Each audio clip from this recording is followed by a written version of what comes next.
Hi everyone, welcome to my channel. My name is Corinne and I appreciate you taking time out today to check out this video.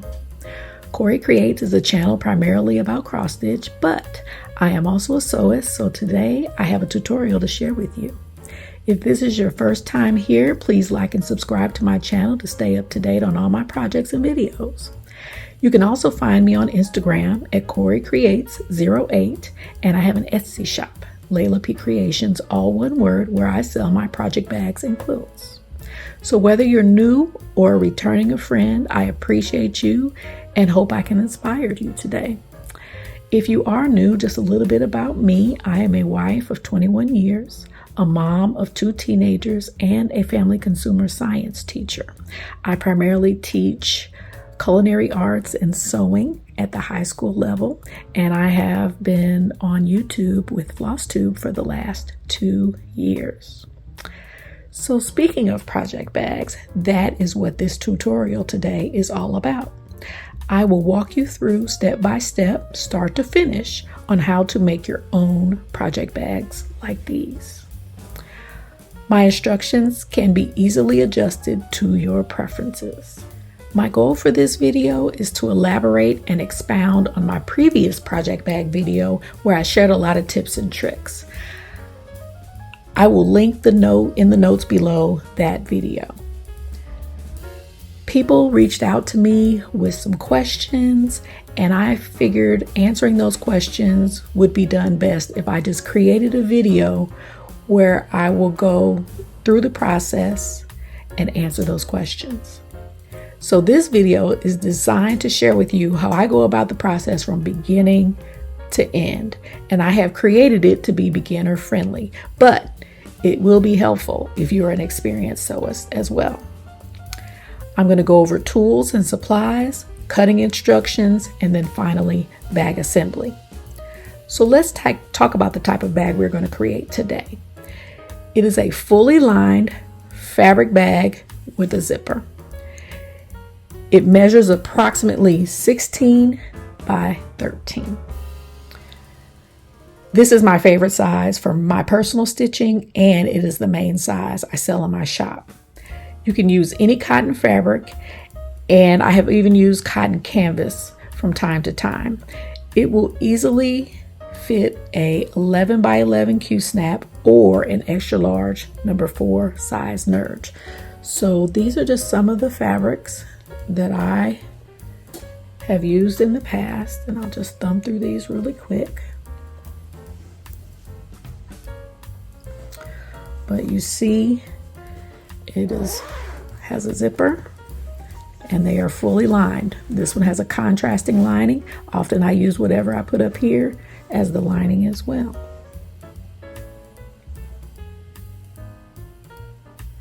Holidays, so anything you're interested in. Lately, NFL bags, Major League Baseball bags, and you can even do the bag completely the same. And I will show you how to cut this so that it will be a seamless transition between the 2 pieces despite the zipper.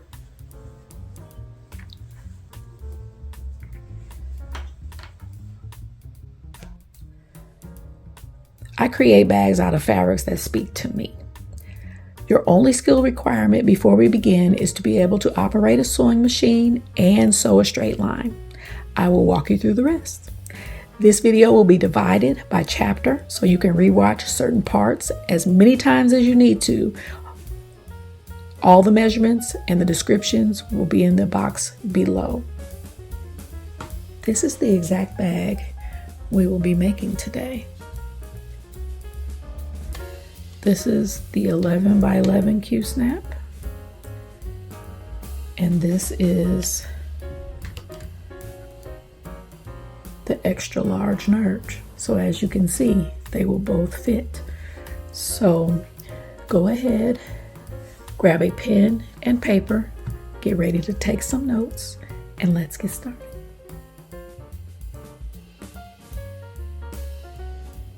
There are some basic supplies and tools that you will need to complete your project bag. The things that I don't have on camera that you will need are an iron and an ironing board. Very important.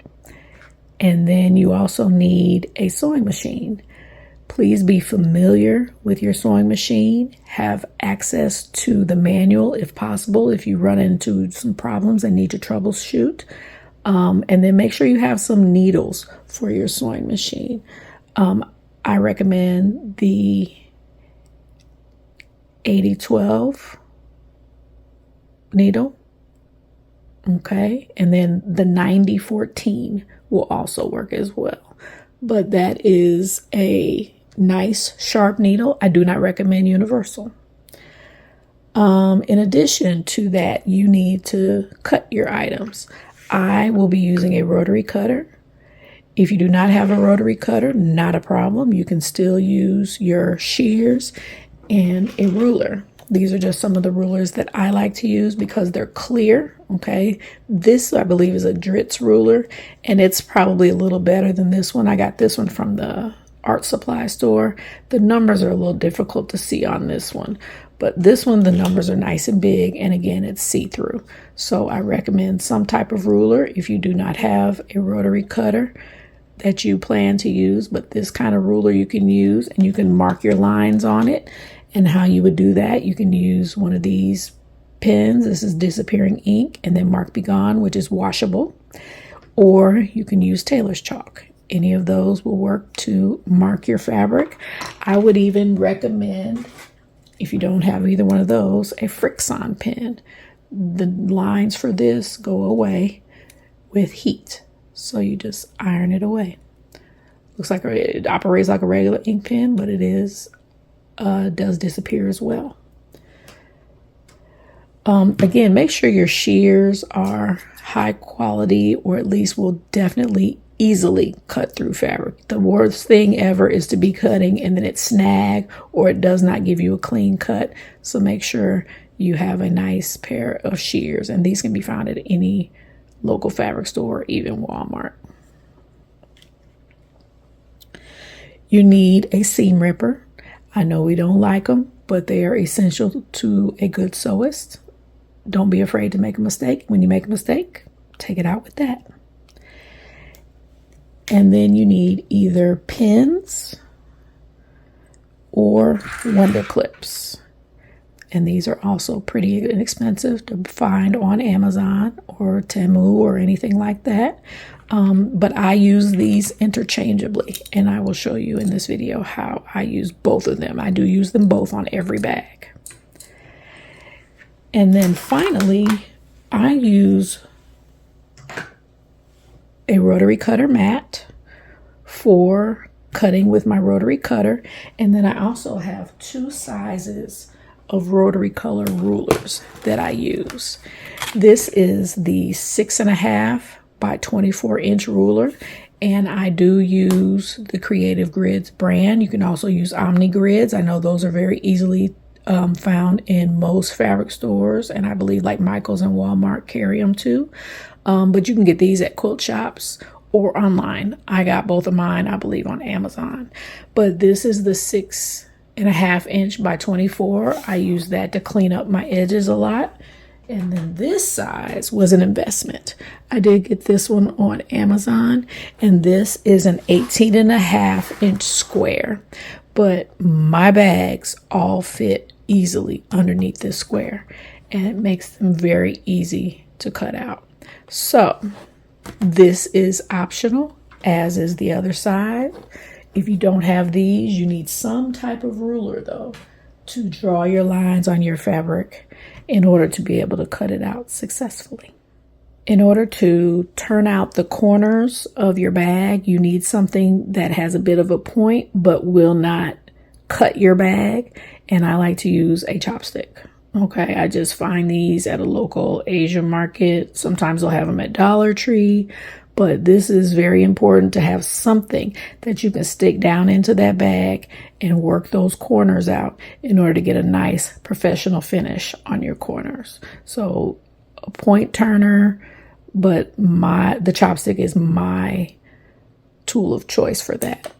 And then finally, in addition to your regular machine foot on your sewing machine, you will need a zipper foot. Now, can you make a bag without a zipper foot? Yes, but the problem is you will not be able to get as close to the zipper with your stitching as you will if you have a zipper foot. You can use a regular foot, but there's going to be a bit of a gap on your zipper tape between the zipper tape and the fabric, and that might not be the look you're going for. So I highly just recommend that you get a zipper foot if your machine doesn't already have one. If you go online, you don't have one and you need to get one, you could probably easily get one on Amazon for the machine that you have. Let's talk about the supplies you're going to need for your project bag. You're going to need some fabric, zippers, thread, and fusible fleece or interfacing. Okay, so let's talk about each one of those individually. The first thing I'm going to talk about is the fabric. Now, I recommend that you have at least 1/2 yard of both an exterior fabric and a lining fabric for your project bag. So I'm just going to walk you through some of the combos that I will be doing in the future. The best way to do this is just to audition fabrics together and see how they look together.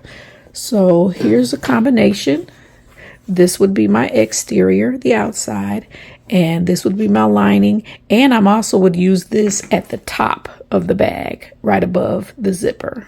I would use this fabric for that as well. That's something you can do. You can mix and match different prints. You don't just only have to stick to two. You can work with more than two. If you like sports, okay, this would be my lining. This would be my exterior. Something a little fun, this would be my exterior, and this would be my lining.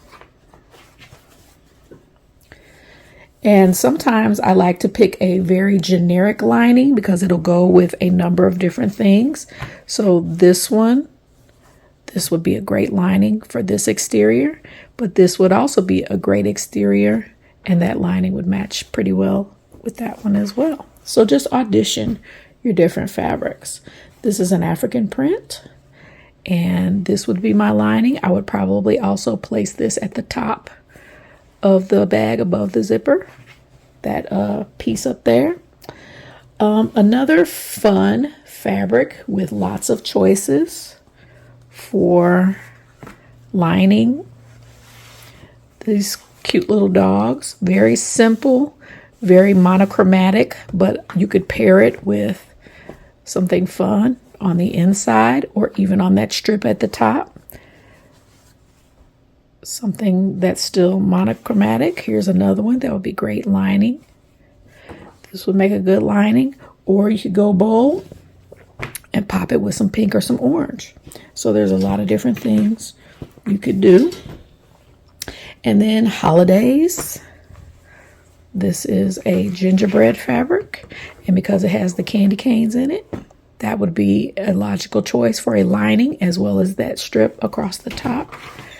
And then it's another fun one, Wonder Woman. And then put that as the lining. So you have lots of choices that you could do with your project. Next thing you need is thread. The two brands that I use most often are Gutermann and Coats & Clark. Okay, so dual duty Coats & Clark. Just a plain cotton or polyester thread. I believe both of these are polyester. Okay, I use a lot of black, so I get a bare spool of black. If you don't have any colors, find something that would blend in with what you have. Cream or gray are great colors to have on hand and will go with anything. And then you need a zipper. Okay, zippers. I always purchase the highest quality zipper I can. YKK zippers are excellent, and these are only 99 cents at Hobby Lobby all the time. So they have a variety of colors. I'll show you my stash. I keep them on this heavy ring, but this is just about every color that they carry. So you could find something. It doesn't have to be a perfect match, but you can find something that blends well. I recommend get the longest zipper that you can. The longest zipper that they carry in this brand is 22 inches. So that's what I purchased, because you can always cut it down to side because this is a nylon zipper. Okay, you can use metal zippers, but you do need to get the specific size for what you need because metal zippers are more difficult to cut. I usually just don't fool with them on my project bags. I go with the nylon zippers. And then finally, you have interfacing. Now, your interfacing that you choose is important because it is going to give body and weight to your bag. You do not want to skip that. You want to make sure you have some type of interfacing. I like my bags to be sturdy and hold their shape well, so I go with a fusible fleece. And here I have a partial bolt of fusible fleece. And I want to show you what the tag looks like on the end, but 987F is what you will request if you need to at the store. And the F merely means fusible. I do the one-sided fusible. Okay, this is white fusible fleece. If it was double-sided, it would say two-sided. Okay, you want the single-sided fusible fleece, and it comes by the yard and it's doubled over. Okay, so you want to get about at least a half of yard of that, and that will be enough as well. Okay, but wait till it's on sale. Use a coupon, something, because it can be a little bit pricey. But fusible fleece, if you watch my previous project bag tip video, I go over some other options that you have. But for the bag that we'll be demoing today, this is what I recommend. If you want to add a little bling to your final bag, I often add ribbons and loop them through the zipper pull, which I will show you how to do. I usually stick with the 1/8 of an inch size, and this particular roll has 10 yards on it, so that'll last you quite some time. And then you could also go with a 1/4 of an inch, and that you can make that work as well. So that's something I like to add on every bag, especially the ones that I sell. And then you also have the option of some charms. So you can have your charms reflect your interests that match the bag. These are just some of the ones I like to choose. If it reflects the holiday that the bag goes with. Here's another Christmas. So all of these hobbies, there's a yarn. If you do a project bag for your knitting, there's a bumblebee. And then I also like to attach to most of my bags a year charm to reflect the year that I made the bag. These are very inexpensive on Etsy. And then to attach them, I'll often use these bulb pins or some jump rings. So those are some options for blinging out your bag when it's complete. We are ready to start the construction process for our bag. I have my fabrics that I plan to use selected. This will be my exterior fabric, these cute little birds, and this will be my lining and the strip above the zipper on the exterior. Okay, I am also going to cut out an additional bag just in case I need to repeat a step or show you something a different way. I will use a bag made from this fabric, and I will probably just add a cream colored lining to that. This will be my zipper for this bag, and then the cream color bag will have this tan zipper. I apologize in advance for when I get out my clear rulers. You are going to get a little bit of a glare from my overhead light, but I don't think that'll impede you from seeing what I'm going to do. So I'm going to head over to the ironing board. I'm going to iron all of these fabrics, and then I'm going to come back and show you how to cut them out. Make sure you have either a ruler and a pair of shears, or a cutting mat, a rotary cutter, and your clear rulers. I will use the rotary cutter method. One thing I'm going to do is just show you exactly the way that I do it. So stay tuned, and I'm going to iron my fabrics, get them nice and flat, and then we'll be ready to start the cutting process.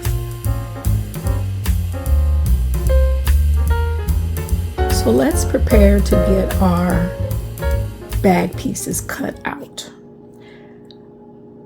I'm going to cut out the exterior, the lining fabric, as well as my fusible fleece. I'm going to get all of those pieces cut out. So to begin, let's start with our exterior and our lining. As I said before, we're looking for a finished size of 16 by 13 approximately for this bag. So I'm going to cut out my lining and my exterior at the exact same time. So this is a 1/2 yard of that plain fabric that I'm going to use for my lining. So I'm going to go ahead and lay that out. As you can see, it's been ironed. And then on top of this, I'm going to lay my exterior piece. Now, I have already cut out some of this fabric, so I'm going to place it in the fact that it's upside down is not going to matter. But I'm going to make sure my selvages are on the right and the left. So I'm going to line up my selvages, my edges. And when I say selvage, I'm talking about this finished edge, not the cut edge, the finished edge. And even though this is a directional print, cutting it upside down will not matter. So for my first cut, I am going to cut my fabric back piece. And I'm going to put all of these dimensions down in the description box below, and I'm going to place them on the screen. So of both the exterior and the lining, I'm going to cut the back piece 17 by 14.5, 17 across by 14.5 down. And then I'm going to cut the front piece, the bottom, the part that goes below the zipper, 17 by 11.5. And then the front top piece, the sliver that goes above the zipper, will be 17 by 3.5. So let's go ahead and do our exterior and our lining pieces. Those two pieces are cut the same.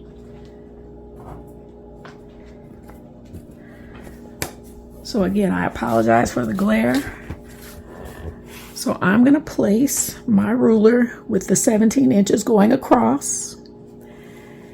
And I'm going to come as close to my selvage as I can without incorporating the selvage. And I'm going to go all the way up to the top, as close as I can to the top of my fabric.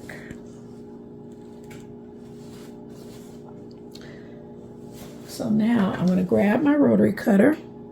My 14.5 is down here. So here's my 14. So I'm going to come a little bit below that and cut the 14.5, and then I'm going to come all the way across to 17.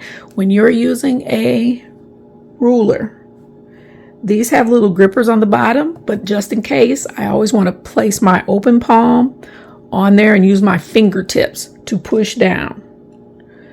So I'm going to go ahead and make my first cut. I'm starting at the 14.5 down here.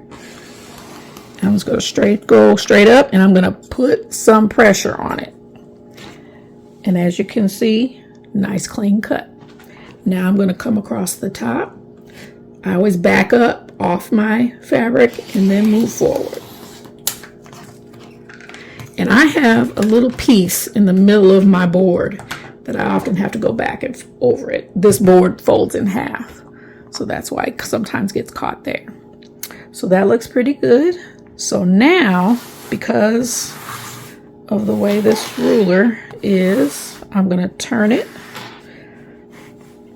So now I'm going to place my 17 line here, and then I'm going to place my 14.5 line up top, and I'm going to place my fabric right on that line because I want to make sure everything is squared up nicely. And then I'm going to cut down here at the bottom. I'll move that so you all can see. So I'm going to cut straight across the bottom. Again, I back up and then go forward. Make sure I have a clean cut. And now I'm going to cut over here on this side. I move around.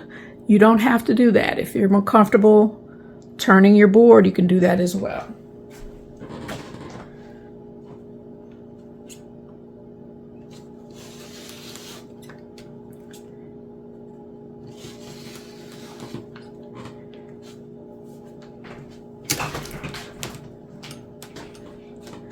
And there's our first cut.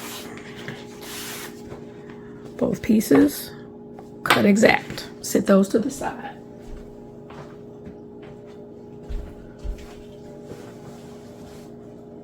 And if you're more comfortable cutting your pieces separately, the exterior piece and the back and the lining piece, if you're more comfortable cutting them separately, by all means do that. I'm always trying to save time. So I'm going to take these same two pieces, line them up, place them back on the board, on my table.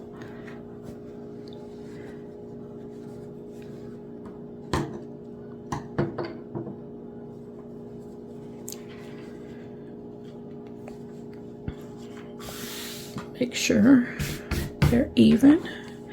So now my second cut piece is going to be 17 by 11.5.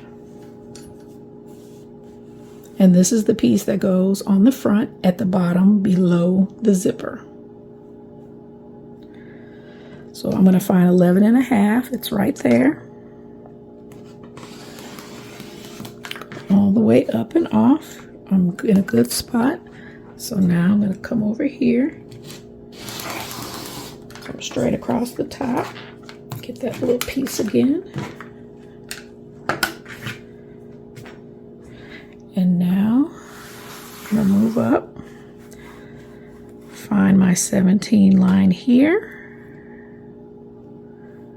And I just do it this way, you all, so I don't have to move my fabric. I don't want anything to shift, so I just shift the ruler, not the fabric. So now, once again, I'm going to come across the bottom.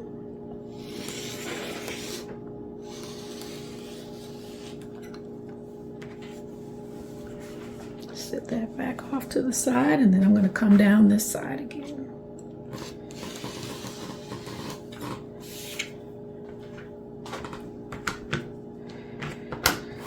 And there's our second cut. So now I need to cut the front top piece, the piece that goes above the zipper. And then I need to also cut a piece of the same size for the lining. So this is what I have left of that 1/2 yard of solid. And I already know, because I kind of looked here, this is about 3.5 inches. So I need another piece 3.5 by 17, one for the outside, one for the inside. Since this is also going to be my exterior piece, I'm going to cut 2 at one time. So I just folded this little piece over, and this right here is about 17 by 3.5. So I'm just going to make sure I've got everything on there. That looks good. So I'm going to cut up this side, fold that out of the way, come across, nice clean cut, and then just to make it easier, I am going to flip it. So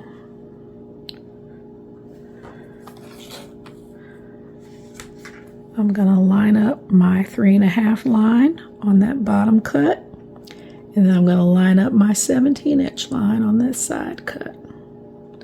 I don't mind moving the fabric when it's such a small piece. I'm not going to shift it too much. So again, Cut off here. There's my nice even rectangle. So all of my exterior and lining pieces are finished.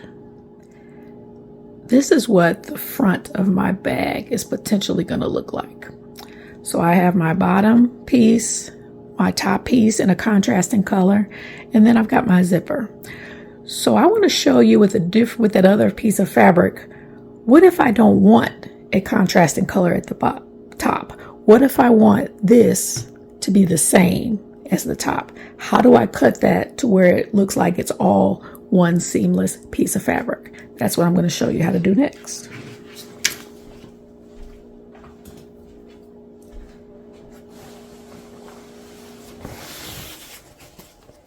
So here's that hibiscus piece of fabric, and I have ironed it out, but I want to cut those same two pieces that I just showed you, but I want to be sure that they are going to match and be as seamless as possible when attached to that zipper. So instead of cutting my initial square at the bottom of 11.5 by 17, I'm instead going to cut my piece 17 by 15. So 17 by 15, okay? And I'll explain why I'm going to cut initially that size. So I'm going to grab my ruler, and the reason this is sliding a little bit, this is a huge piece of fabric. I think this is maybe 2 yards of fabric that I'm cutting this off of. So I'm going to line this up. Here's my 15 down here, and then my 17 is over here. So I'm going to square that up as much as I can. And you all, this is the selvage, and there's some little holes right here. I try to avoid that. I do not throw my selvages away. I keep them for other sewing projects. So I'm going to come down here, brace my ruler, start at the 15, go all the way up, come across to the 17.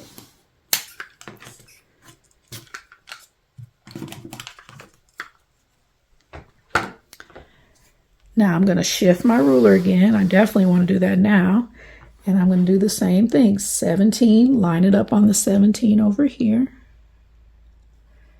And then line it up on 15 at the top. Measure twice, you all. Cut once. Always keep that in mind. So I check and recheck. 15. 17. Then I'm ready to cut at the bottom.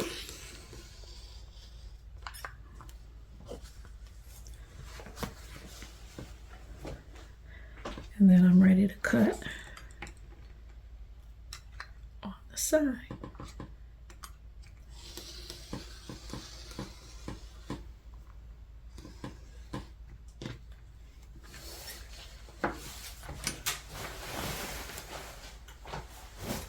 Now, I want to create now that 3.5 inch piece up here at the top. So what I'm going to do is now I'm going to move my ruler to where it's measuring 11.5 by 17. Again, measure carefully. Make sure you're lined up on all of your lines. And now I'm going to cut across.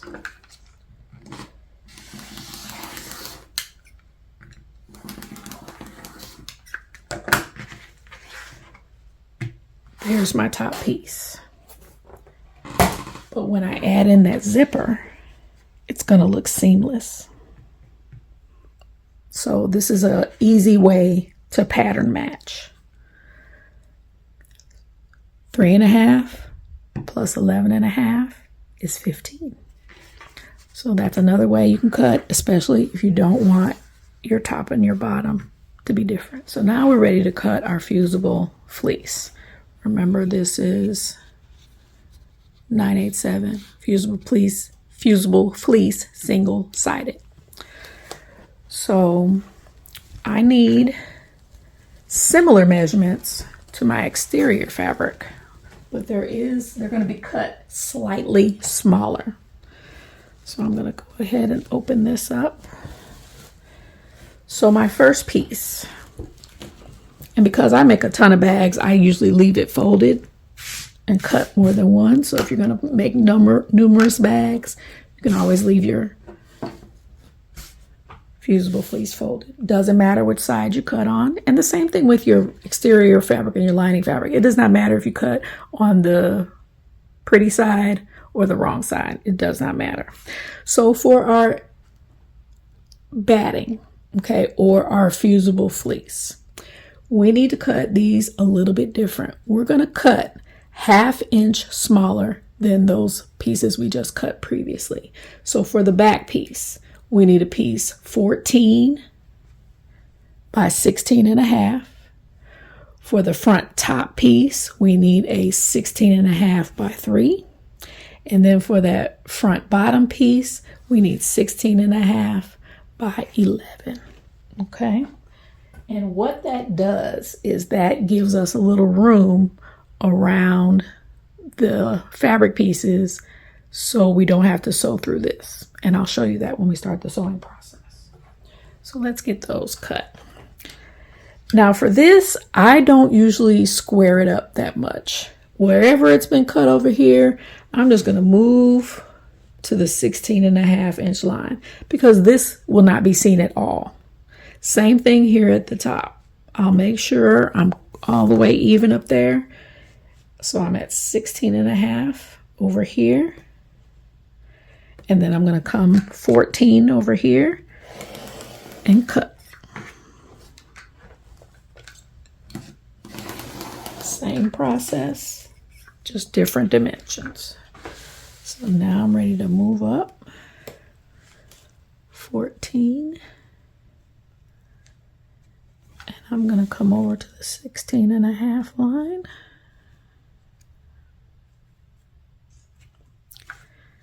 And then make my cuts.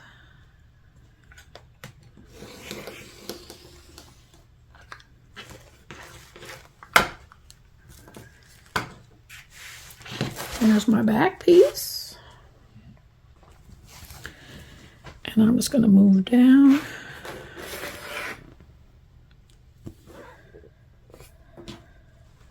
Actually, I'm going to move across.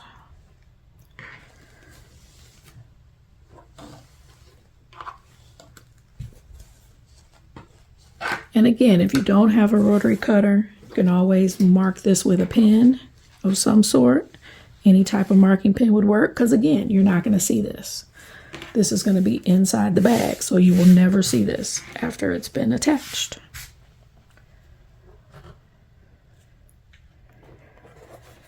Let's go with our 16.5 by 11 piece. Here's my 11 mark here. I always pull it back just to make sure I cut enough. Come across the top, shift to 11 inches on this side.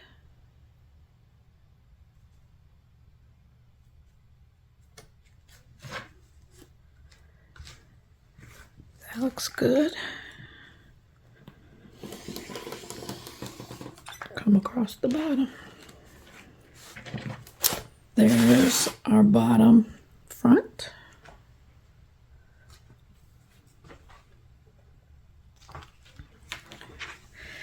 And I usually have scraps sitting around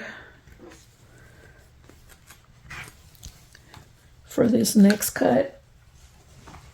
So I usually cut out a lot of pieces of my big fusible fleece. And then the scraps, I go ahead and cut this additional piece. But since I don't have any scraps in front of me, I'm just going to go ahead and cut out 3 by 16.5.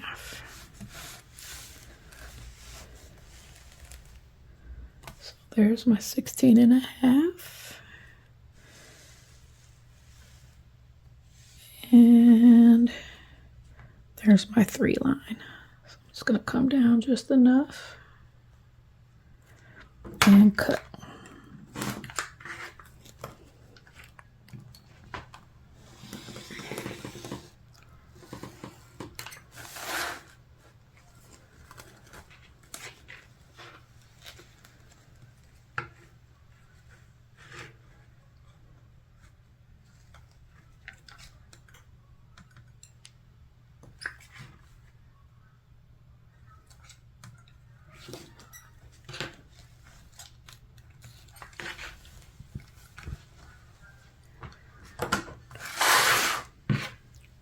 And I'm just going to turn it that way to clean up that other side.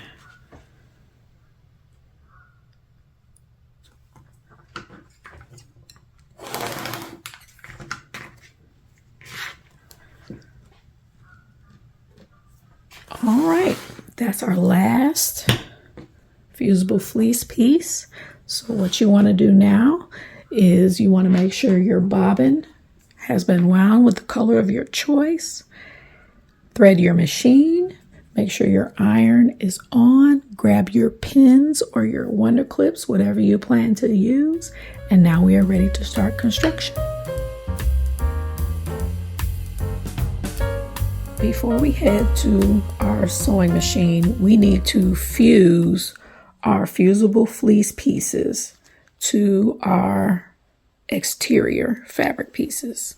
So I have all of my pieces here. I've got my hot iron off camera, and we are going to fuse these to the fleece.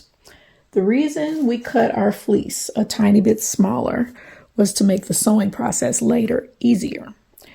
So as you can see, this is another piece of fabric that I have fused the fleece to.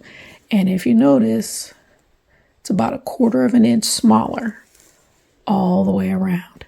And that's because our 1/4 inch seam allowance is going to be easier to sew, and there won't be as much bulk and thickness inside the seams. This will make it easier to sew. So that's why we cut the fusible fleece a little bit smaller. So I have my iron set it on high, okay? And I'm going to walk you through all 3 pieces. So let's start with this small piece first. Let's grab our small piece of fusible fleece. And what I'm going to do is I'm going to find the glue side of the fusible fleece. In order to do that, all you have to do is feel it. It has a little bit of a sheen to it, but I find that feel is a much better way. So this side is rough. This side is smooth. The rough side has the glue. So I'm going to pick which side I want to be my outside. Since this is a solid piece, that's pretty easy. And then I'm going to lay that out flat. I've already ironed it to make sure there are no wrinkles in it. And then I'm going to take the glue side and put it face down on what is going to be the inside of the bag. Lay that out. Now you can press on this side if you have some type of pressing cloth, and this is the one that I have. I prefer though to press on the fabric side. So I just kind of hold it steady and flip it over. Make sure you have the glue side touching the fabric, not your ironing board. Ask me how I know. So I'm going to pick up my hot iron and start on one end. You should see the steam coming off. Give it a few seconds and then move up a little bit. And I try to move in one direction to make sure I end up with no lumps or bumps. I spend a little more time on the corners. And then I'll come back on this here, let it sit on the corners.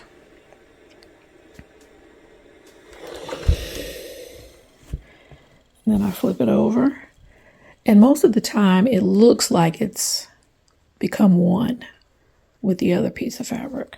But just to make sure, I kind of go to the corners, make sure nothing's coming up. That looks pretty good. Sit that to the side. And then I'm going to do the same thing for the rest of my pieces.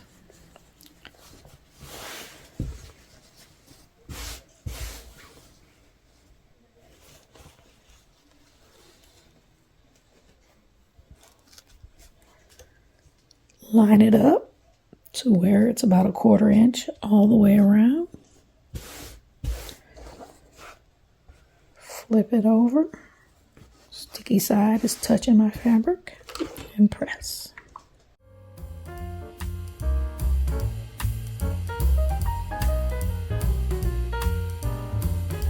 See, now that corner's up a little bit. I'm just going to hit it one more time.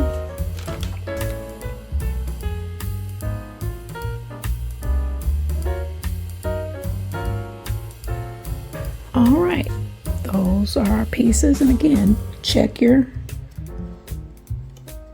glue, make sure it's put down properly. Don't hesitate to go back over it again if it has not stuck the way that you want it to. So here are our 3 exterior pieces. I'm going to gather up the remaining lining pieces, and now we are ready to sew. Okay, everybody, grab your beverage, tea of choice, coffee, whatever, water. Take a sip and we're going to dive right in to our project bag assembly. So I thought before I start walking you through the steps that I show you where we're going. So here are just some bags. These first 3 are similar to the style that we're doing, and then I have another one to just show you some tips on. This is a directional print. So when you're attaching your pieces to the zipper, which is what we're going to do first as our first step, we're going to attach the top piece, then the bottom piece, but we're also attaching the lining at the same time. Okay, so you need all 4 of your pieces, okay, at one time. Actually, that's not 4 pieces. I think that's 6 pieces. Okay, so you need both of these pieces, including the lining, both of these pieces, and then both of these pieces. Okay, so that's 6 pieces, and you're going to be attaching the lining and the exterior piece at the same time. Okay, you want to make sure that if you have a directional print, that it's going the right direction as you attach it. And I will show you how to make sure of that. So here's one example. We are going to do the solid at the top, print at the bottom. Same thing with this one. It's directional. I wanted to make sure all of my maple leaves were going in the same direction. So I attached this and then this at the top. The back is the same as the front, but I had to make sure everything was going in the same direction. And then here's another one. Now this one could have went either way. I treated it as a directional, meaning I took my time and I looked to see which direction the Santas were going. And I wanted to make sure they were, some of them at least, were going up and down. Okay, but this one has a different print at the top. Now, this next one is all one print at the top. But remember how we cut that hibiscus print in the last segment. Okay, I cut this one the same way. See how my transition above the zipper with the animals is seamless. Here's the giraffe's neck going right up to the giraffe's face. Okay, now granted, you are going to lose a little bit of your picture because you have a seam allowance here with your zipper.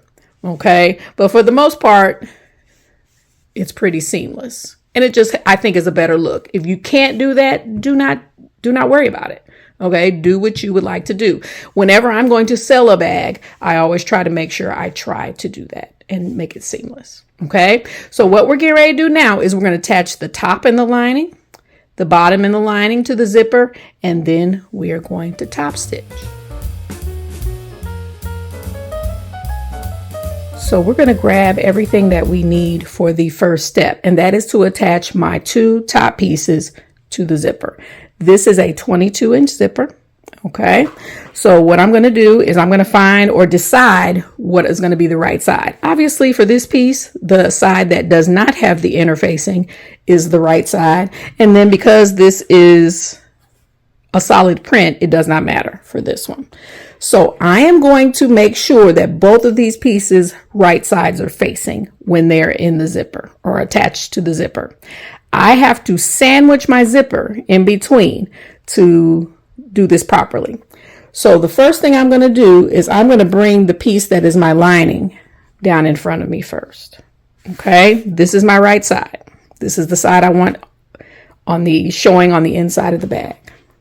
Next, I'm going to grab my zipper. The zipper is facing up. Okay, I'm not going to take the tag off yet.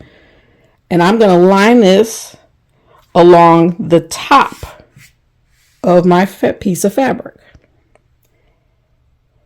So now I'm going to grab my other piece, and remember I said I want right sides facing. So if this is the right side, I'm going to flip this over so that the other right side is on top.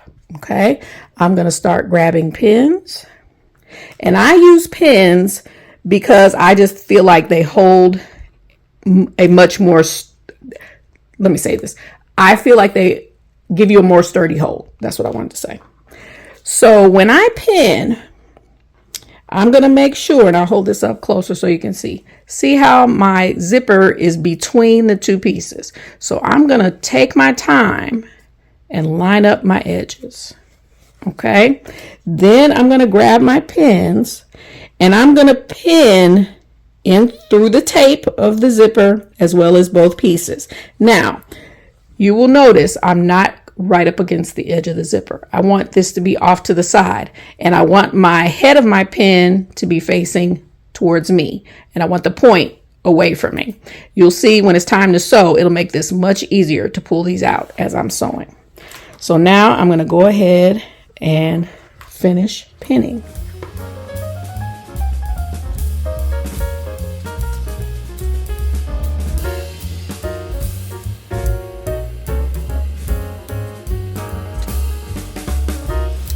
All right, there is our pinned pieces. All 3 parts are pinned together.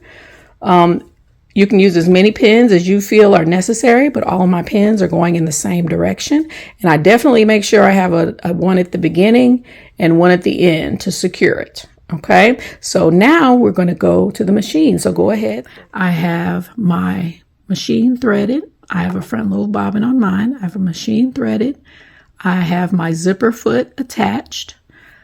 I have some snips ready to cut. And I have my pin cushion over here to the right. So as I pull my pins out, I can put them back in the pin cushion. So I'm going to start at the top where my zipper pull is located. And I'm going to slide it underneath my zipper foot. Now, in order for your zipper foot to operate, let me show you where the needle normally is when I sew. Okay, it's usually in the middle. Well, for your zipper foot, you have to move the needle. So make sure you look at your manual to see how to do that. Mine is just a button up top that I just press and you can see my needle moving. I want to make it move all the way over to the left. If I wanted to use this side, I can make it move all the way over to the right if I wanted to come at it this way. But for some reason, I always prefer to attach my zippers with everything, including my fabric, to the left. So I want to line up this edge of my zipper foot with the zipper. Okay, so right along the edge of the zipper. I'm going to lower my presser foot. I'm going to grab this thread that's coming out of my needle because my machine, the way it's set up, if I don't grab it and it's short, it will unthread the machine, and I don't want that to happen. So I'm going to grab this while I turn my hand wheel towards me and lower my needle into my zipper tape. That way I can see for sure if that's where I want to be, and that is. So now I'm going to use my fingertips, okay? And I'm going to put one finger right here over top of where the pin is. One thing you don't want to do, which is also why I moved my pin all the way over, is I don't want to run over my pins as I sew. Okay, so as you can see, that's not going to happen. And I want to get as close to the zipper as I can without sewing through the zipper. If I happen to sew through it, this is a nylon zipper, I can just take it out and redo it. But I want to avoid that. So I want to place my left hand, my fingertips over here on this side of the zipper tape, and then I have one finger here, and then the rest of my hand down here is kind of holding the fabric. So I'm going to take one stitch. Now, I am a sewing teacher. All good sewing teachers know that you sew and backstitch at the beginning and the end of every thread. I'm not going to do that, y'all. I'm going rogue and I'm doing it like I normally do it. I'm going to end up coming back and trimming all of this off anyway. So there's no point in me backstitching. Okay, I'm going to have another seam go across it, and that will hold it later. Okay, so for now, I'm just going to start sewing, and I'm using this finger to not only see where my pin is, but to see how close I am and maintain that space right up against the zipper teeth. Take one stitch. That looks pretty good. Now I can add some speed. Now, that pin head is right up under the pad of my index finger. That's how I know it's time to pull it out. Okay, now I can put my fingers there and keep going.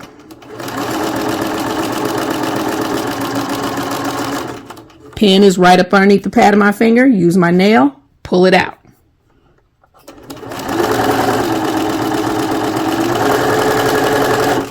Underneath my finger, pull it out.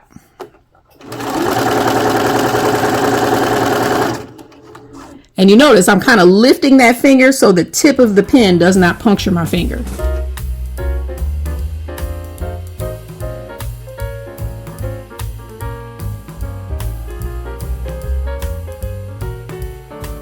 Now, I've got a little pucker there. I don't want that. So I'm going to lift my presser foot and kind of get rid of it. My eye, you all, for this step only, is on the needle because I want to make sure I'm not venturing over here where my zipper is. Last pin. Now I'm going to make sure I hold that fabric at the bottom since I've taken the pin out already. And I'm going to sew right off the fabric. Lift my presser foot, pull away from the machine, cut close to the project. Okay, that way I've got a nice long tail and I don't have to worry about my thread coming undone. Now, before I walk away, I'm going to check my seam. Okay, looks pretty good. So now I'm going to open so I can get to that zipper and expose it. Okay, so I'm going to open this up. I'm going to scoot this back so y'all can see a little better. So now I want to make sure I'm as close as I want to be to that zipper. Okay. And I want to make sure it's not inconsistent in any spots. This is pretty good. Okay. If I were to go back or if I wasn't happy with it, I might go back over that section, but I'm okay with this. Okay. This looks pretty good to me. So always check your seam before you get up. And I kind of give it a finger press. And then we're going to go to the ironing board and give it a regular press. So that's our next step. Right. I make it a habit to press as I go, as I'm making my bags. So after each seam, I usually head to the ironing board and press anything that needs to be pressed. Now I have this portable ironing surface. I'm just going to use that. But what I want to do now is I want to finger press and make sure I am pushing the lining and the exterior fabric away from my zipper. So that's why I did that with my fingers. Okay. This is also important why you guys want to wash your hands before you start working, because you're going to be touching your fabric a lot. And if you're using a light color fabric, you don't want to get anything on it. So I have my iron on pretty high, on at least a cotton setting. I want a little steam. So I'm going to take my iron and sit it on that seam. I want to press it. Now, one thing you can do before you do this, and I'm not going to go back because I forgot, iron that seam before you finger press it. That way you kind of set the seam. I make sure to do it on the next seam so you can see. So I kind of move just a little bit. Hear that steam come out and then move it down. I want to set that. If you have a tailor's clapper, you can sit that on top of it at this time. But now I'm going to go to the other side. Okay, see how that's not quite flat and it's not quite pushed away. So I'm going to use my hands, pull that away from the zipper, finger press it, and then come behind it and press. I don't want to go back and forth, okay? I don't want to stretch my fabric. I'm just pressing it out of the way, away from the zipper. Okay, that's the difference between ironing and pressing. Ironing, you're going back and forth to get the wrinkles out. That's what you all did at the beginning when you were getting prepared to cut. For this step, you just want to sit your iron on there and go all the way down and press it into the shape that you want. That's pretty good. Nice and neat, nice and flat. We're ready for the next step. We are ready to attach the bottom part of the bag to the zipper. So how you do that, you want to get your bottom piece, make sure it's orientated correctly, make sure your birds or whatever you got on the front is going in the right direction, and then make sure that your top is the direction it's supposed to be. So when I attach this, it's going to look like this when it's finished. So I know it's correct. So now what I want to do is I want to fold this down on top. So right sides are together. This is the right side of my top and this is the right side of my bottom. Right sides together. Anytime you're sewing something, you want right sides to be together, unless your instructions tell you otherwise. So now I want to put these two together. So now I'm going to attach the lining. This is the same thing we just did, but now we just have all this extra fabric in addition to the zipper. So we're just doing this and we're just going to lay this on top. How I know this is right, my linings are touching. I like to pin from the front side of the zipper. So I'm going to turn this over.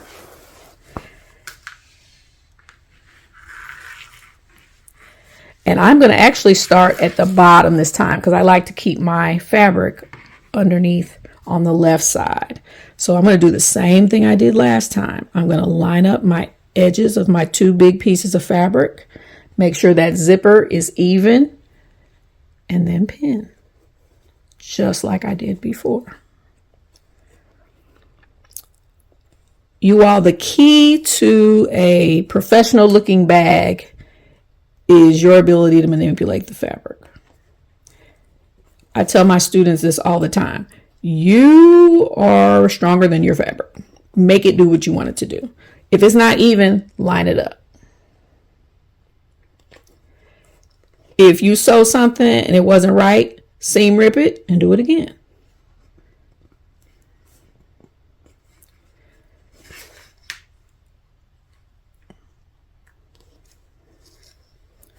So I'm just going down the line, evening everything up.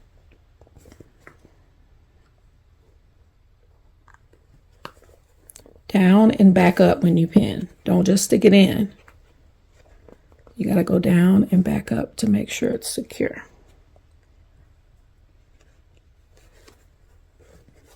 And I'm going to do one more just to make sure.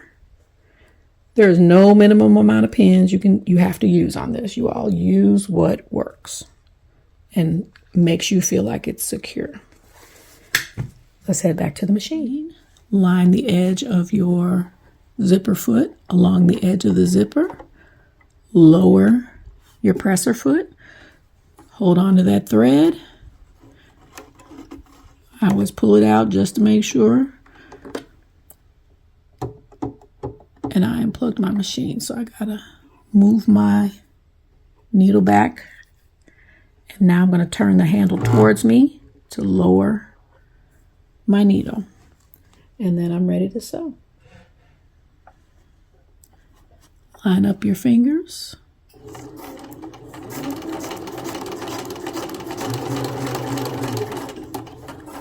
Pull out that first pin. And then you're ready to roll, just like last time.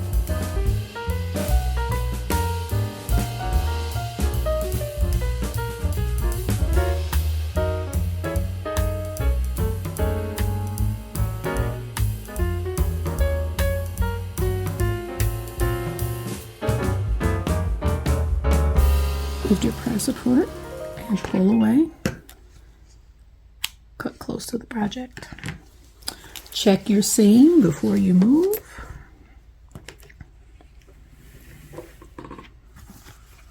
I feel like I might have been a little off in one area, so I'm going to check it.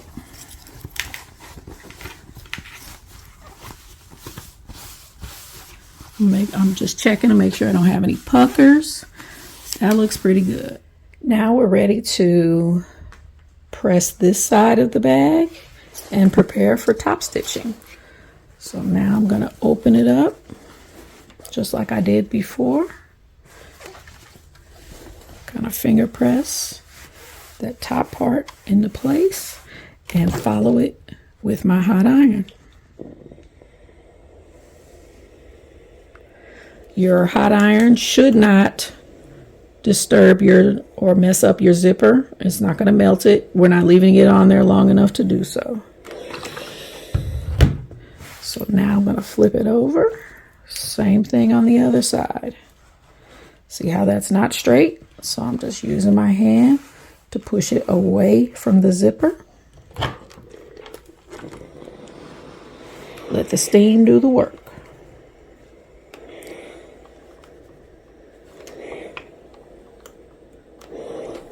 Pick it up and put it back down.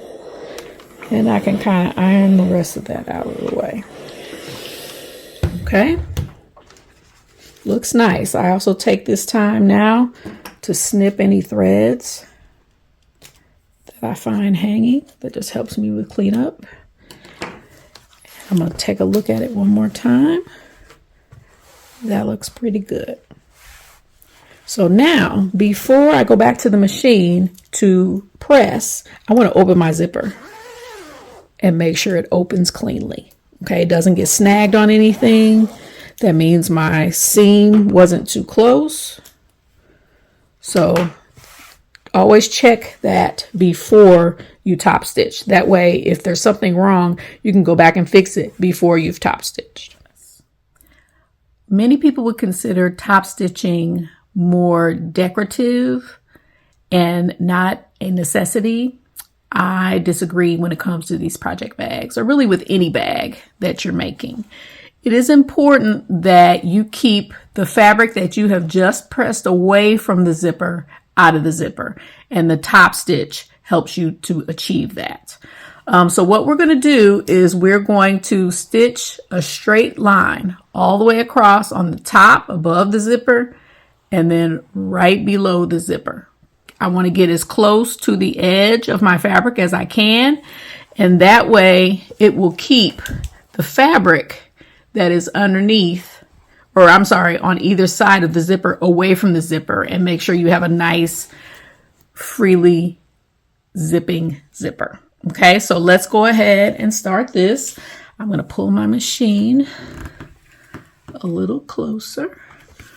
We are going to change our stitch count for this part of the bag to 3.0. We have been using 2.5 up until this point.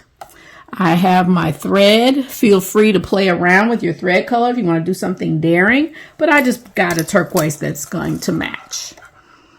So I'm going to start on this side of the zipper, and as you can see, I have put my regular presser foot back on the machine.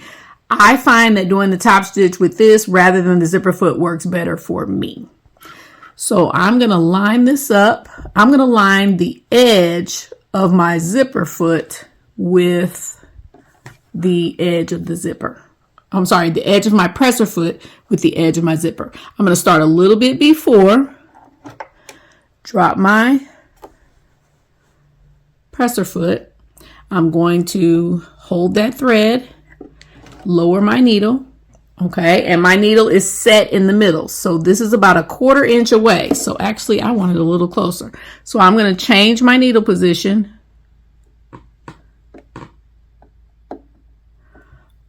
all the way over. Okay, so now let's see how that is going to work. Hopefully you all can see that. drop my needle. Now, as you can see, I'm a little bit closer, and I'm going to make sure my stitch length is at 3. It's just slightly wider stitches than before. And then I'm going to go slow just to get started. I'm going to cut this thread out of the way.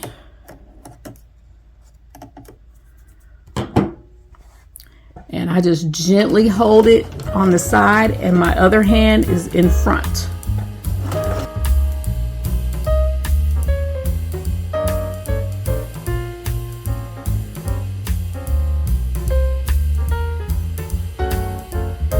You notice I use the zipper as my guide, okay? Lift my presser foot, make sure my needle is free and clear. Pull and snip.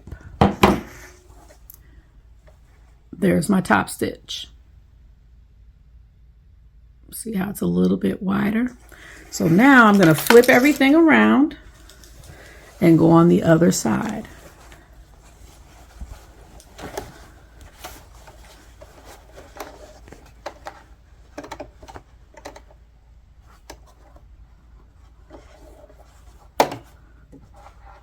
Use the zipper as my guide, lower my needle, and go. Let the machine do the work. You just guide it and make sure you stay next to the zipper.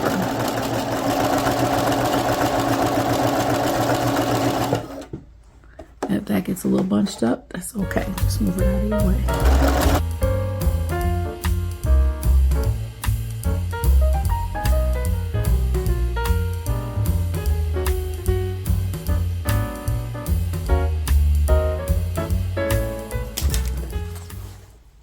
And there's our top stitch.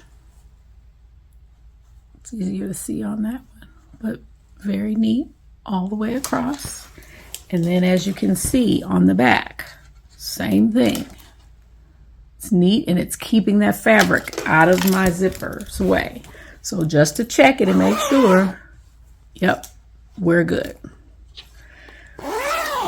So now I need you to gather your remaining 2 pieces of your bag, and we are going to finish the assembly. I have my remaining 2 pieces of my bag here ready to go. And I'm going to square up both pieces, and I'm going to cut off this excess zipper and make sure all 3 pieces are aligned and even. So I'm gonna take my front piece that we just top stitched. Because the lining needs to be next to this piece, I'm just gonna grab my lining, put that piece next, and I'm gonna gather up all 3 pieces. I'm gonna make sure they are even at the top. Now, this is the time, if you have made any mistakes in your cutting, if you have made any mistakes in your sewing, you can now even everything up. Okay, I want to make sure my birds are going directional. And I'm going to take my pieces and even them up at the top. And then go across, all the way across the top.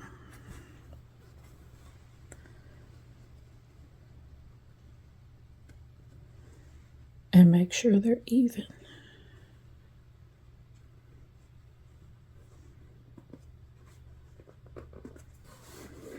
And then I'm going to lay this down on my table. I'm going to use the lines on my ruler as a guide. And I'm going to put those up at the top. Okay. Now I'm going to grab my big ruler again. My 18.5 by 18.5. And I'm going to lay it on the top. I'm not necessarily looking for a certain size. I'm looking to even up my edges. And I'm particularly going to even up both sides as well as the top if it needs it. Okay, but I have a feeling I evened it up pretty good at the top already. So what I'm going to do is I'm going to use that top, find a straight line at the top, and then look at my sides. I'm going to come in a little bit. See how that's uneven there? Okay. Hopefully you can see that. It's a little uneven. So I'm going to line it up as best I can. I'm going to make sure all 3 layers are present, and they are. And then I'm going to hold it down and run up the side. Cut right through that zipper.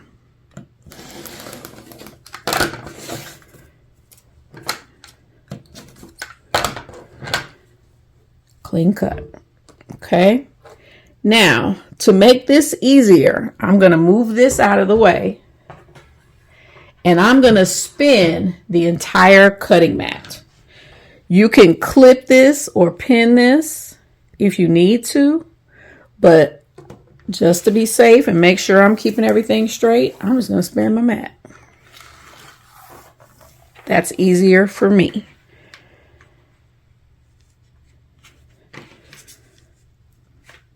So now, very important step. This zipper pull.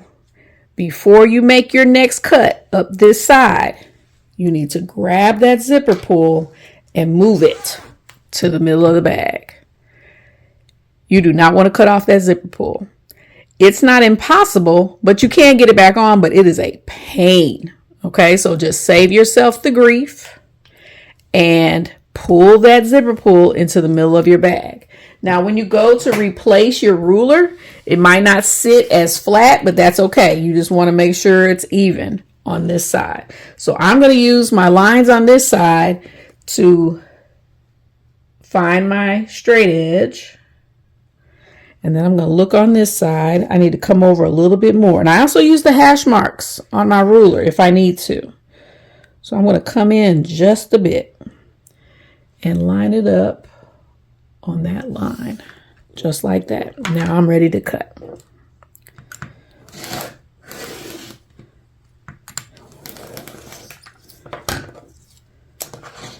There's my end of my zipper. Throw that in my little trash bin. And that's as much evening up as I'm going to do. The rest will get evened up in the sewing process. So I'm going to spin my board back around just because I want to keep my numbers oriented the right way. And now I'm ready to start pinning and putting everything together.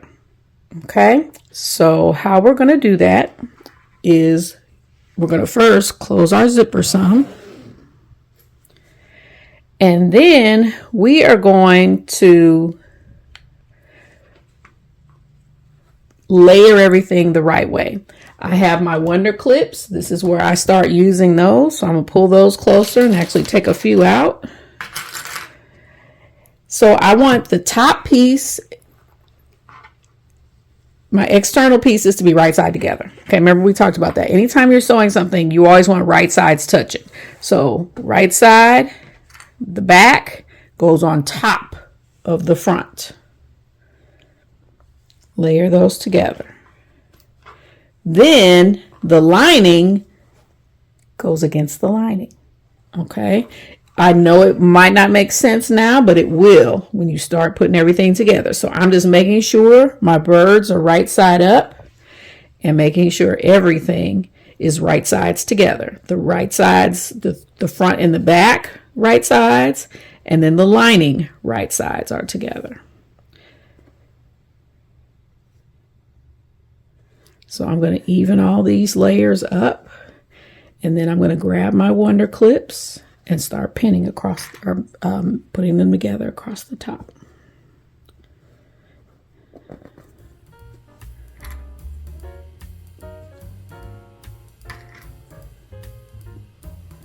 Manipulate the fabric the way you want it to go.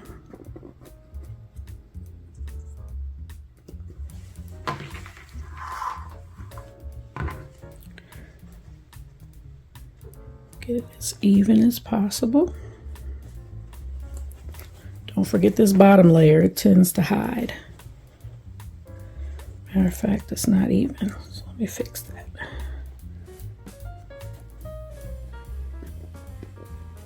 likes to slip down on me. Make sure your wonder clips are nice and tight. Come over to this side.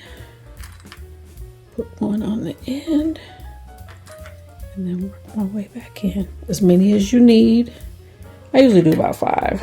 So we're going to stick with 5. That's all I need. So now we're ready to head back to the machine. Okay, we are ready to sew the top of our bag together. So I'm going to line up the edge of my bag beginning at the top. Okay, I'm going to line it up with the edge of my presser foot. That's 1/4 of an inch on my machine.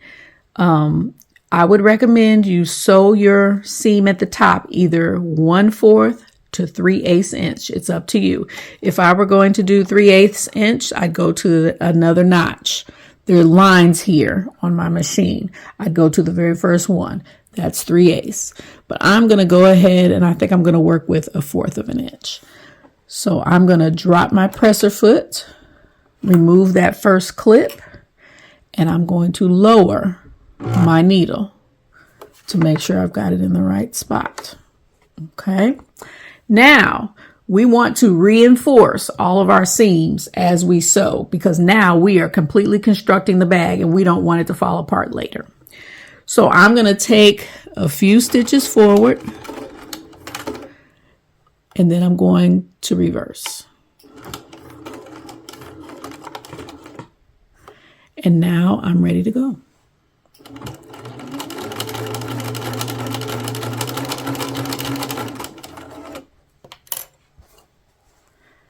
Pull tight. Okay, I'm grabbing all 3 layers and I'm pulling to make sure they're nice and tight.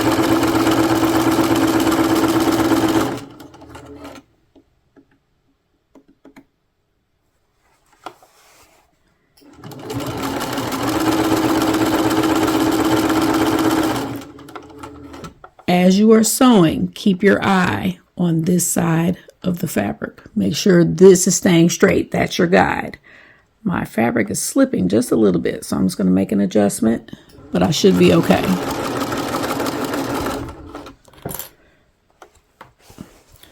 Be afraid to move everything around. Make sure everything is nice and flat.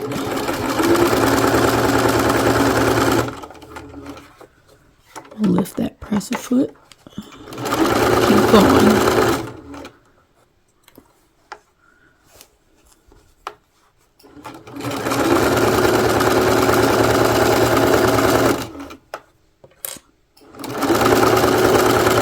Now, before I get to the end, I'm going to get ready to backstitch. I'm going to go all the way to the edge and then do a back. And then run off the fabric. There's my seam. So we have sewn through all 4 layers at the top of the bag. Okay. Here's our zipper right here. So this is the top of the bag. This is the exterior piece. So now we're going to come to the bottom and we're going to pin and sew this together. But there's a way we have to do it. We have to keep the lining and the exterior pieces separate. So to make it easier for you to see, I'm just going to turn the bag upside down so that the bottom is now at the top, just to be able to pin.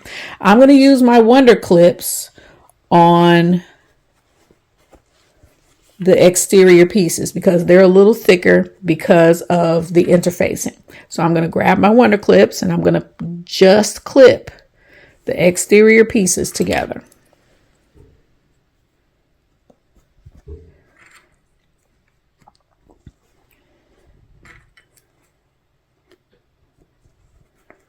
So about 5 clips is what I use. Okay, so that's done. So now I need to pin the interior pieces, the lining. Now I pin these because I feel like the pins are a little more secure. Use your wonder clips if you want. Okay, I just prefer to use pins on this part. Now we need to leave a hole in our lining in order to turn the bag inside out. Okay, because right now everything is on the inside. The exterior is on the inside. We're going to have to turn it inside out once we have all of the sides sewn together. So we need to leave a hole to do that. So what I'm going to do is I'm going to pick two colored pins. All of my pins are pink because I like pink. But I'm going to pick two darker color pins so I can mark where I want to leave my hole.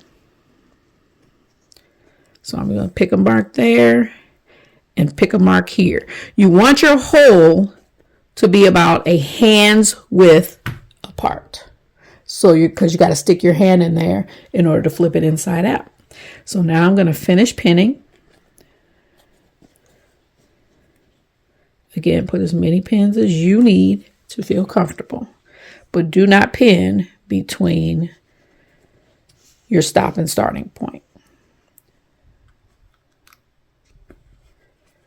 So now when I go back to the machine, I'm going to sew here, and then I'm going to sew here and here, stop, backstitch, start again, backstitch, and stitch to the edge and backstitch. So I will have a hole here.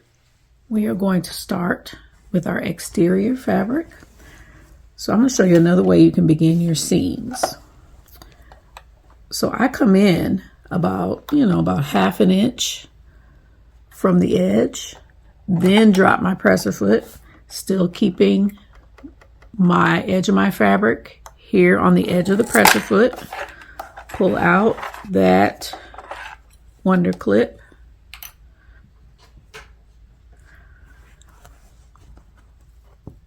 Make sure I'm even. And instead of just starting forward, I'm going to backstitch first. Backstitch all the way to the edge, then let go, and then go forward.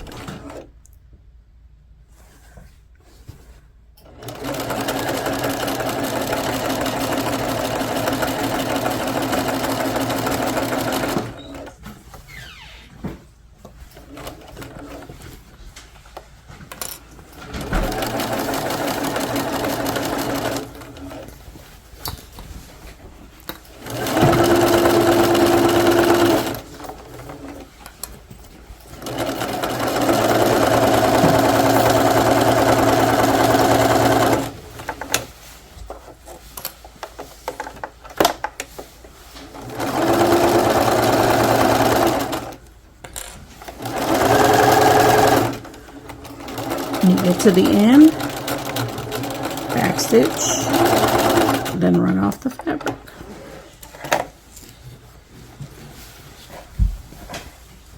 Bottom seam is done. We just completed the bottom exterior seam here. So now let's flip the bag over. And now we are going to sew all of the pinned areas on the lining. So as always, I want all of my fabric to be off to the left. So I'm going to situate my fabric that way. So I'm going to place it underneath the presser foot at the beginning. Now you see I have a tiny bit of a gap here. That's okay. I'm just going to make sure I keep my presser foot along the edge of the shorter piece. That way I know it's going to be even. So I've come in about 1/4 of an inch. I'm going to go ahead and drop my needle. I'm still using my 1/4 of an inch seam allowance.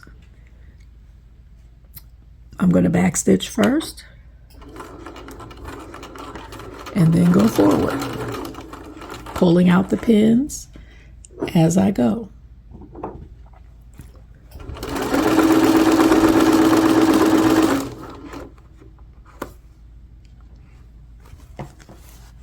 Also, and I don't remember if I said this earlier, you notice my pins are going in a different direction.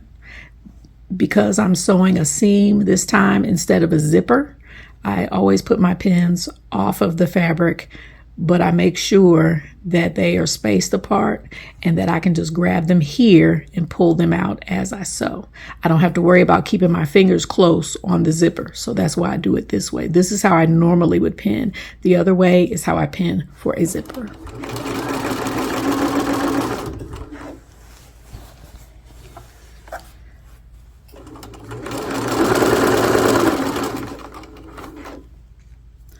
Now, I'm to where that first dark pink pin was, so now I'm going to stop and I'm going to backstitch. to take my fabric off, cut, come back, and now I'm going to start where the next dark color pin picks up. Drop my presser foot, drop my needle, and then go to the end. And when I get to the end, I'm going to backstitch on this side.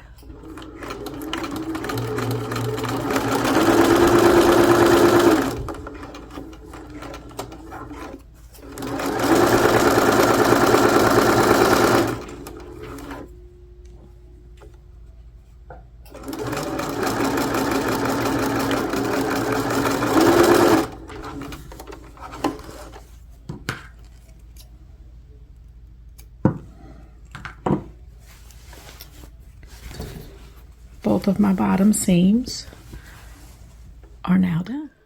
All right, you all, we only have about 3 seams left to sew, and then your project bag will be complete. So we just got finished sewing our 2 bottom pieces. So now I'm going to orientate the bag correctly so that the top is at the top of the screen. So now we have to get it ready for sewing the side seams together. I'm also going to add a tag for my bag, so I will show you how I do that. So before I get started pinning everything together, you need to go inside and open this zipper. See how the zipper is right here near the edge? You want to slide the zipper pull all the way over to this location.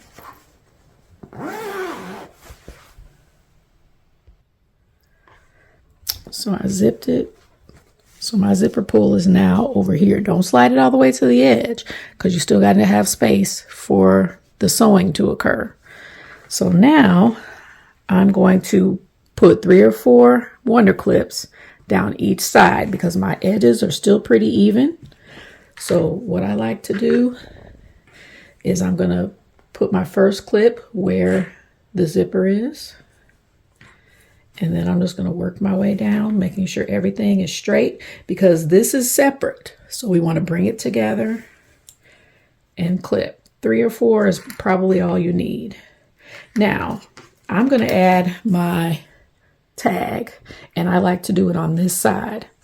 So I'm going to find the exterior where my exterior pieces are meeting, and I'm going to fold my tag in half. It is a satin tag. So now I need to make sure it's going to be facing the right way when I open my bag. So I'm going to turn it over. So again, right sides will be together. So this is the front of the bag. So I'm going to place the right side of my tag to the right side of the front of my bag. And I just kind of find where I like it. And I do let it stick out just a tiny bit so I can see where it is because I want to make sure I go slow when I get to that area. So I'm going to put up one right on top of that. And then I want to make sure my edges down here stay together. So I'm going to put it on top of that. I prefer to sew from the side with the interfacing. This side does not have any interfacing. I like the way it grips my presser foot better from this side. So now, making sure again, everything is nice and flat. You don't want any puckers. And then start pinning again. I just barely lift it up, slide my pin or my clip on. And then I make sure my zipper, pieces of the zipper, even though the zipper is not closed, they still need to be together. So when you sew them, they're sewn together. So this is the top of the bag. And here's my hole that I left in the lining. That stays there. So now we're ready to head back to the machine and sew everything together. All right, let's get those side seams sewn. So I'm going to start at the top of the bag, the side that has all 4 layers. And I'm going to slide it underneath my presser foot. Now, you want to make sure you backstitch well. And what I like to do is I make sure my back stitching is going across my previous stitching, and I'm making sure it is going to be a nice sharp right angle where they meet. Okay, so I'm going to slide that up under there, drop my presser foot, drop my needle. I'm going to go forward a couple of stitches, and you all, for your side seams, you can do either 1/4 of an inch, which is here for me, or you can come over, and I can come over to this first line on my needle plate, and that would be 3/8. So whatever you're more comfortable with, that you feel like your sides will be more sturdy at that seam width. Okay, back stitch all the way to the edge, and then I'm going forward, and I'm going to stop occasionally and adjust because I want to make sure my seam is straight.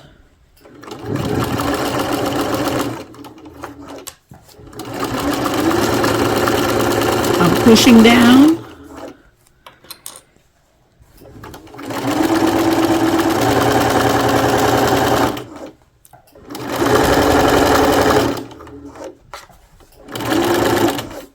Now, I'm getting close to where my tag is. So I'm going to go until I hit the edge of that tag and lock it in place. And I can keep going. Same thing at the bottom. Go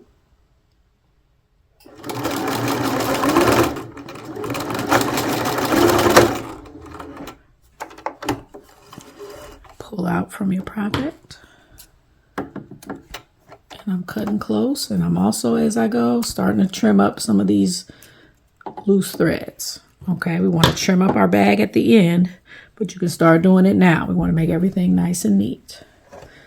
So now I'm going to go right into the next one. I'm going to flip it around because, again, I like to keep the interfacing on top. Slide it underneath there.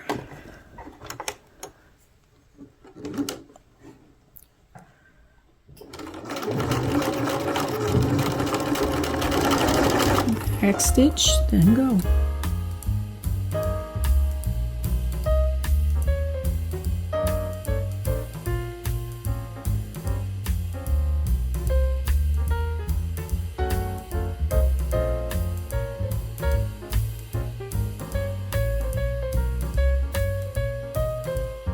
All right, there's our seam. Nice sharp corner. Back stitching is evident. So now we are ready to clean everything up and birth our bag. All right, you're doing great if you've hung with me this long. So now we are ready to turn everything inside out, or as I like to call it, birth the bag.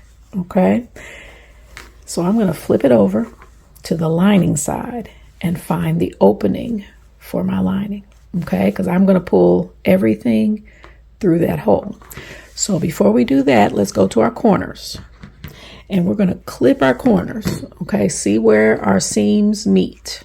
Okay, one going this way, one going this way. We want to stay away from that intersection. So I just want to clip all of this off to reduce some bulk in that corner. And I'm going to do that on all 4 corners.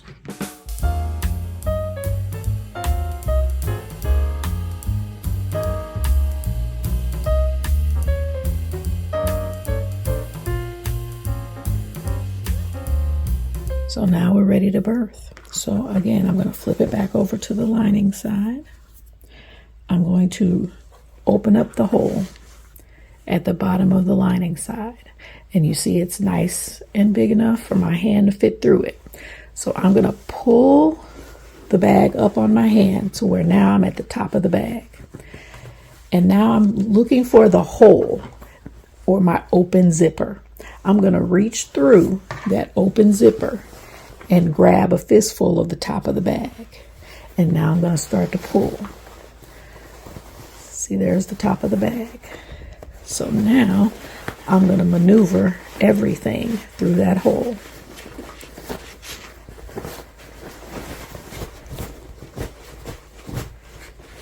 And then turn everything right side out. Okay, so get everything through the hole first. If you got extra threads hanging, now's the time to clip them. We're going to start cleaning up our bag.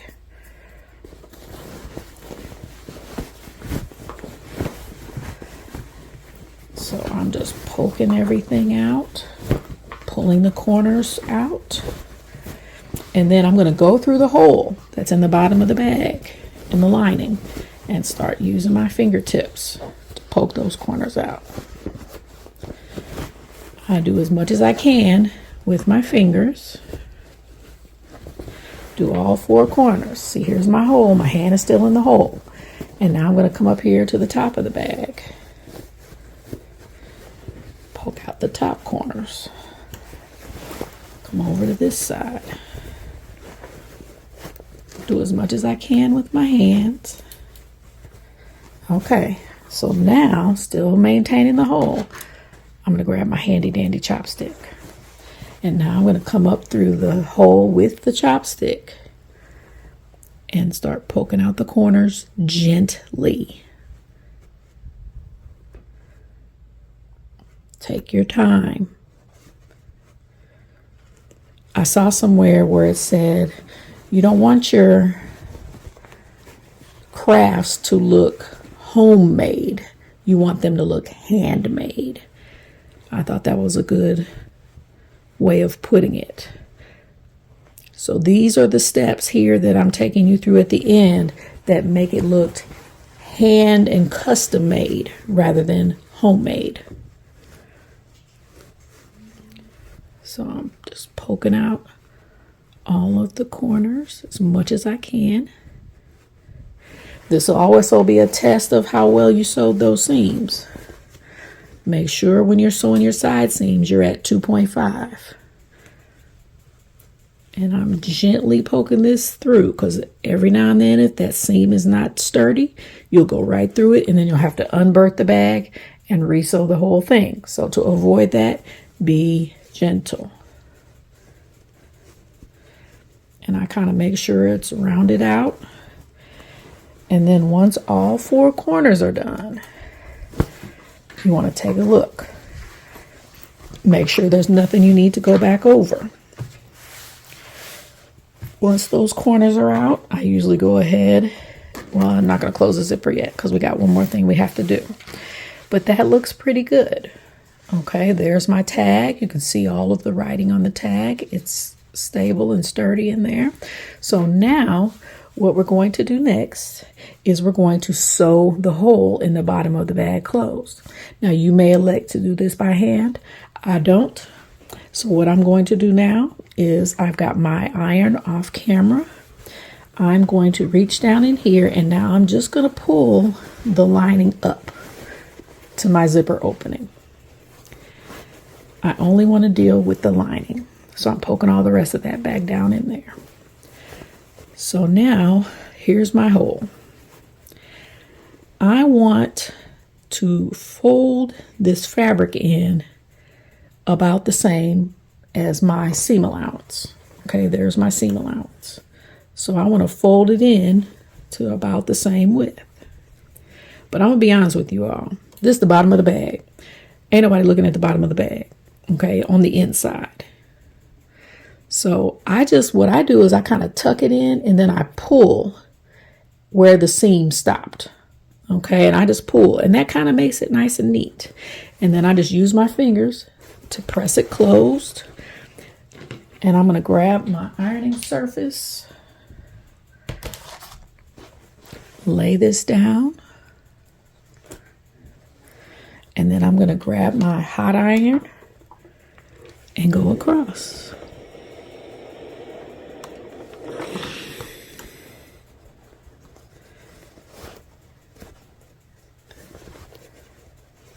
Hit it again. Have a little tuck in there.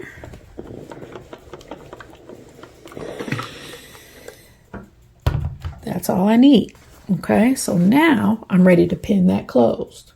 You are welcome to use your wonder clips, but when it's 2 layers of fabric, I tend to prefer pins. So now I'm going to come around here and expose that seam, pull any loose threads off. I'm exposing that seam so it could be laying nice and flat when I place it under the machine to sew. My first pin is going to go right here at the beginning of the opening. Pin down and back up. Again, my pins are off to the side because when I go to the machine, I'm going to do it this way. Okay, so now I'm just going to carefully make sure everything is laying flat and pin as I go. I use about 5 or 6 pins here just because I don't want anything to shift when I go back to the machine. And this will be the last seam that we sew.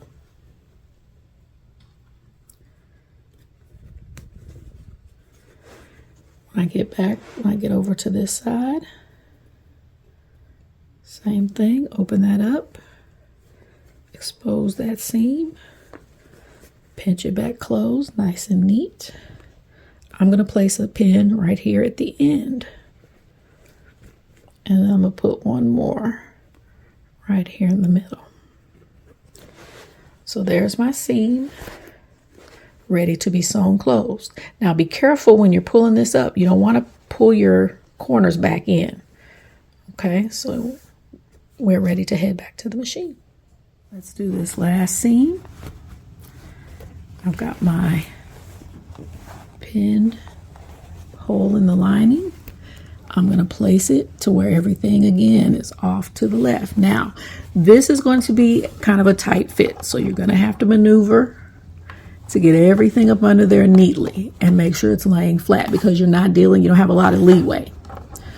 So I'm going to come up here to that first pin because I know that first pin is at the very edge of the opening. Drop my presser foot, take that pin out. Lower my needle.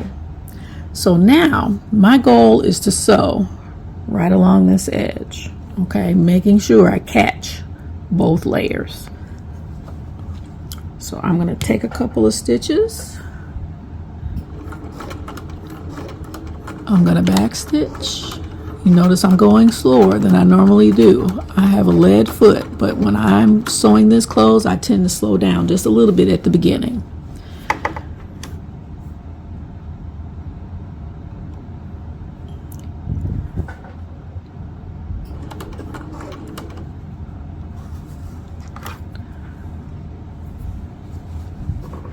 Once I clear that opening, I can go a little faster. And you all notice that my thread matches pretty closely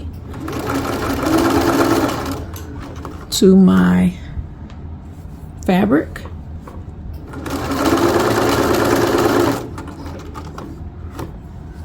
A neutral would work in this situation as well. So again, I'm taking my time, making sure everything is nice and neat. It's my last pin.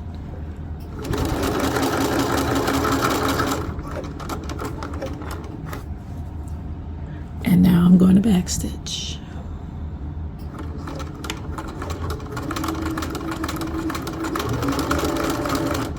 And I do tend to make my backstitch at the end on these a little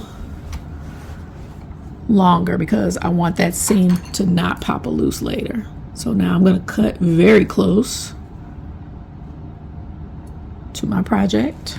I'm going to go back to the beginning, cut those threads, the starting threads that I had.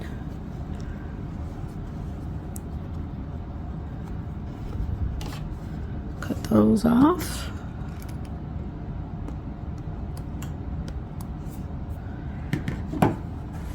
Check your seam. So there's my seam, front and the back. Both layers have been successfully caught. So now we are ready to do our final press. All right, let's make our bag look nice and neat. I have my ironing book sitting next to here. This is a pressing cloth. I was going to go to the ironing board, but I think we can just handle it right here. So now I'm going to put my hands inside the bag and flatten everything out, lay it out.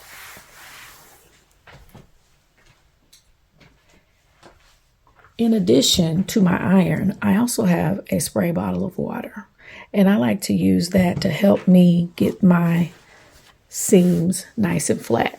So if you look up here, okay, see how that's real puffy? We want to flatten that out, but we want to make sure that the seam is right on the edge.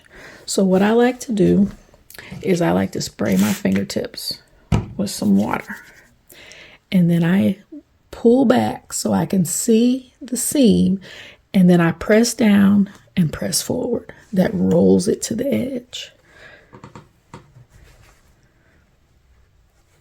And I do it all the way across to both corners. And then I use my iron to set it.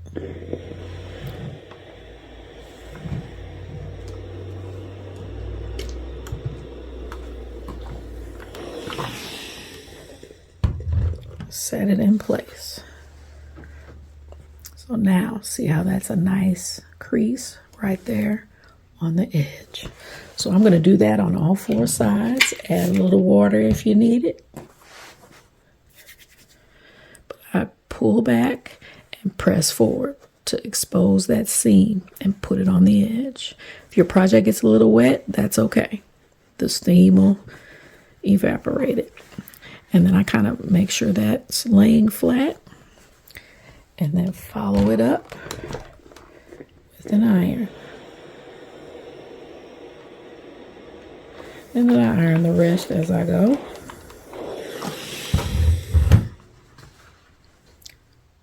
Nice seam on the edge. Let's do the rest of the bag.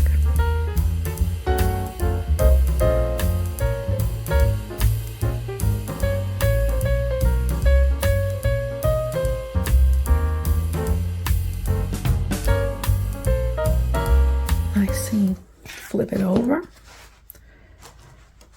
And I just give it another press.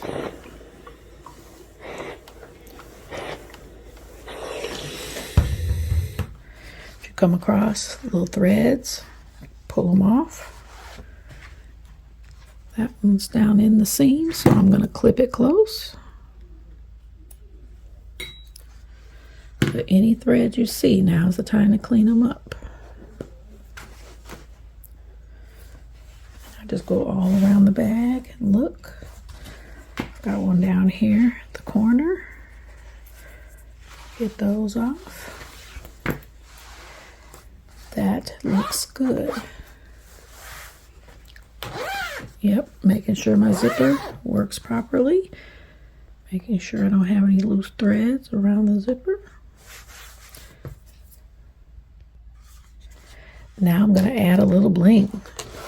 I just usually add at least a ribbon so I can pull on that zipper easier. So this is just some coordinating ribbon. It's about 1/8 of an inch. I usually do about 7 inches, 7 or 8 inches in length, and I usually do 2 lengths.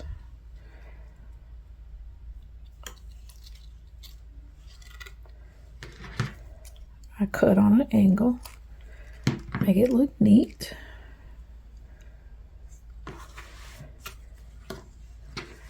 I find the center, I kind of put them together on top of each other.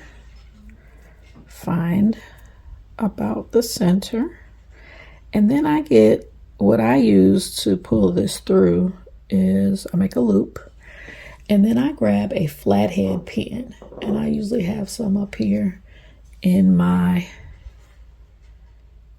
pin cushion, but I want a flathead pin, one of those silver flathead pins, and I go through the loop from the underside, and then I run it through the hole on the end of my zipper.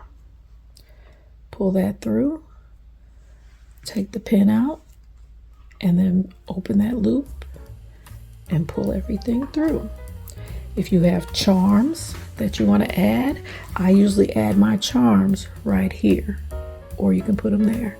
But if I've got a ribbon, then I add the charms there. But ladies and gentlemen, we are finished. This is our 16 by 13. Let me see if I can get it on the screen for you all to see. But here are my measurements. So this bag measures about 16. And actually it's a little less than 14. So that's a nice size bag. You can adjust your bag size to any size that you want. Okay, I prefer this side, my largest qsnap and my largest Nurge. Or I'm sorry, at about I'll say an 11 by 11 qsnap and the extra large Nurge. So the largest Nurge will fit in this bag. And I'll just show you real quick the inside.